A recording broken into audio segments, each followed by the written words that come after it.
এবং প্রত্যেকটা সিটের পিছনে যে মনিটরটা দেখতে পাচ্ছেন, এই মনিটরটা হচ্ছে আপনারা এখানে বিনোদন নেওয়ার জন্য। এখানে গান এবং হচ্ছে আপনার বিভিন্ন ধরনের ছবি এবং হচ্ছে আরবি সং, আরবি তেলাওয়াত সব কিছু আপনারা পেয়ে যাবেন।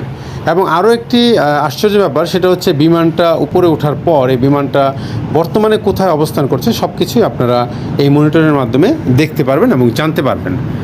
তো আমরা বিমানে অলরেডি উঠে গেছি। আমরা বিমানটা মাঝ আকাশে ভ্রমণ করছি আল্লাহর রহমতে।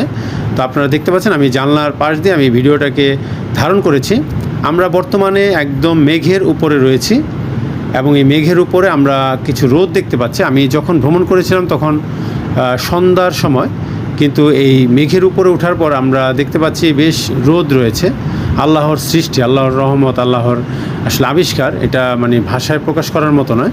দেখতেই পাচ্ছেন আমি সন্ধ্যাকালীন সময় বাংলাদেশ থেকে আমি ফ্লাই করেছি। কিছু দূর যাওয়ার পরে এটা সম্ভবত আমরা ইন্ডিয়ার কাছাকাছি চলে আসছি। তখন এটা উপরে যখন বিমানটা ছিল মেঘের উপরে, তখন আমরা বাইরে দেখলাম রোদ রয়েছে। তার মানে হচ্ছে সূর্যটা আরেক দিক থেকে মানে উঠতেছে, এরকম একটা ব্যাপার।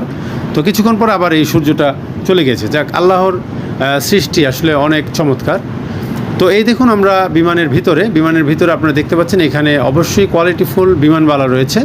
এখানে পুরুষ বিমানবালা রয়েছে এবং মহিলারাও রয়েছে যারা আপনাকে সার্ভ করবে এবং অ্যাটেন্ড করবে।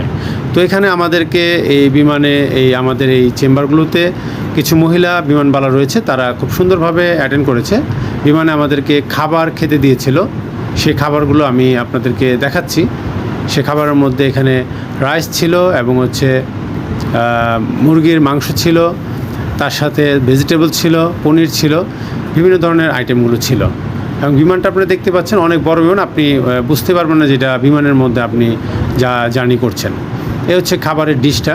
এখানে কোল্ড ড্রিঙ্কসও দেওয়া হয়েছিল, চা দেওয়া হয়েছিল, কফি দেওয়া হয়েছিল এবং আপনার প্রয়োজনীয় কোনো জিনিস প্রয়োজন হলে আপনি বললে সেটা থাকলে অবশ্যই আপনাকে দিবে। এই হচ্ছে খাবারের পরিবেশনের সিস্টেমটা। আপনারা দেখতে পাচ্ছেন একটি ট্রের মধ্যে আমাকে পুরো সেট আপটা দিয়েছে। একজন মানুষের জন্য আমার ধারণা মতো একদম এনাফ, এবং খাবারের স্বাদও খুব ভালো।